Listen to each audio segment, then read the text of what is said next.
আজকে তো প্রথম আমাদের জয় শুরু হইলো, এরপরের থেকে ইনশাল্লাহ আমরা সবগুলা ম্যাচ জিততেই থাকবো ইনশাল্লাহ।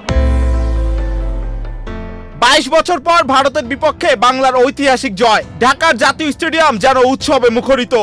শেষ বাঁশি শোনার সঙ্গে সঙ্গে গ্যালারিতে ছড়িয়ে পড়ে বাঁধভাঙ্গা উল্লাস, কারণ 22 বছর পর ভারতকে হারানোর স্বাদ পেল বাংলাদেশ ফুটবল দল।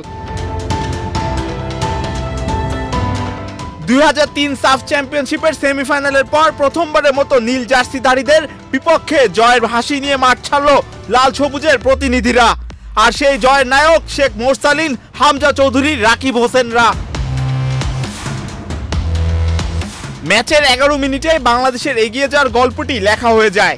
দারুণ এক কাউন্টার অ্যাটাকে রাকিব মোরসালিনের বোঝাপড়া ভারতের রক্ষণভাগকে ছিন্ন ভিন্ন করে দেয়। রাকিবের পাস থেকে বল নিজের পায়ে নেওয়ার চেষ্টায় ছিলেন মোরসালিন। ভারতের গোলকিপার গুরপ্রীত পোস্ট ছেড়ে এগিয়ে এলেও ঠান্ডা মাথায় তার পায়ের ফাঁক দিয়ে বল পাঠিয়ে দেন জালে। এশিয়ান কাপ বাছাইয়ে গুরুত্বপূর্ণ লিড পেয়ে যায় বাংলাদেশ দল। গোলের পর কয়েক মিনিট দুর্দান্ত ফুটবল খেললেও পরে ভুল পাসে নিজেরাই চাপ ডেকে আনে কাবরেরার শিষ্যরা। বিশেষ করে 31 মিনিটে গোলরক্ষক মিতুল মার্মার ভুলে ভারতের স্ট্রাইকার চাংটে প্রায় শূন্য পোস্ট পেয়ে বসেছিলেন। ঠিক সেখানে দলের ত্রাণকর্তা হয়ে বারবার উঠে আসেন প্রিমিয়ার লিগের অভিজ্ঞতা সম্পন্ন হামজা চৌধুরী। নিজের জীবন বাজি রাখা ডাইভিং হেডে শূন্য পোস্ট থেকে গোল বাঁচিয়ে দেন তিনি।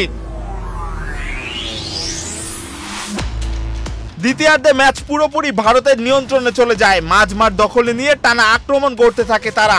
সুরেশ সিং এর ফ্রি কিক থেকে রাহুল বেকের হেড, মহিষ সিং এর বলিং সবই বাংলাদেশ গোলপোস্ট ঘেঁষে বেরিয়ে যায়। একের পর এক চাপে দিশেহারা হলেও সংগঠিত ডিফেন্স আর গোলরক্ষক মিতুলের দৃঢ়তায় ভর করে দাঁড়িয়ে থাকে বাংলাদেশ। শেষ দিকে ভারতের আক্রমণ যেন বাংলাদেশের অতীত ব্যর্থতার স্মৃতিচারণ। বহুবার তো ঠিক এই মুহূর্তগুলোতেই ভেঙে পড়ে বাংলাদেশ, কিন্তু এবার দৃশ্যপট বদলানোর দায় কাঁধে নেন মিতুল মার্মা নিজেই। প্রথমার্ধের ভুল ভুলে শেষ কয়েক মিনিটে মিতুল মার্মা হয়ে ওঠেন বাংলাদেশের দেয়াল। একবারও পথ খুঁজে পায়নি ভারতের সেই আক্রমণগুলো। ম্যাচের 79 মিনিটে শাকিলের শট, 81 মিনিটে ইমনের ক্রসে ফাহিমের সুযোগ।